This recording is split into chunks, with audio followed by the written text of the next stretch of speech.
Hello every one. അപ്പോൾ വെക്കേഷനൊക്കെ ആയില്ലേ, ഇനി വീഡിയോസ് കുറച്ച് ഇഷ്ടം പോലെ വരും കേട്ടോ. അപ്പോൾ ഞങ്ങളാണെങ്കിൽ മൂവി ഇരുന്ന് കാണാണ്. മണിച്ചിത്രത്താഴാണ് മൂവി. നമ്മുടെ ക്യാരം ബോർഡാണ് കേട്ടോ. ഇപ്പോൾ ഞാൻ കാണിച്ചിട്ടുണ്ട്. നിങ്ങൾക്ക് എല്ലാവർക്കും ഈ ഭാഗം ഓർമ്മയുണ്ടാവും.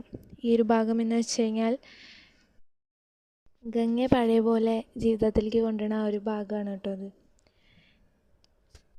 ശരിക്കും മണിച്ചിത്രത്താഴ് ഞാൻ 2-3 തവണ ഓൾറെഡി കണ്ടിട്ടുണ്ട്. എന്നാലും അത് ഒരിക്കലും കണ്ട് മടുത്തൊരു സിനിമ എന്ന് എനിക്കൊരിക്കലും പറയാൻ പറ്റില്ല. നല്ലൊരു സിനിമയാണ് എന്ന് വേണമെങ്കിൽ പറയാം. ഇത് മലയാളികളുടെ ഒരു വികാരമായിട്ട് നമ്മൾ കൂട്ടണം അല്ലേ. സിനിമ ഏകദേശമൊക്കെ കഴിയാറായിട്ടുണ്ട്.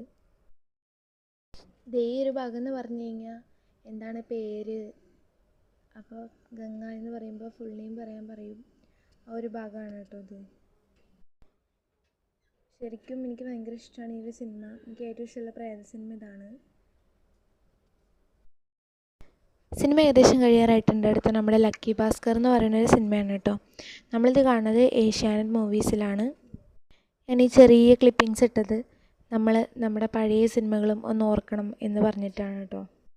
അപ്പോൾ ഇത്രയേ ഉള്ളൂ. പുതിയൊരു വീഡിയോ ആയിട്ട് വരുന്നതായിരിക്കും. എല്ലാവർക്കും ടാറ്റ.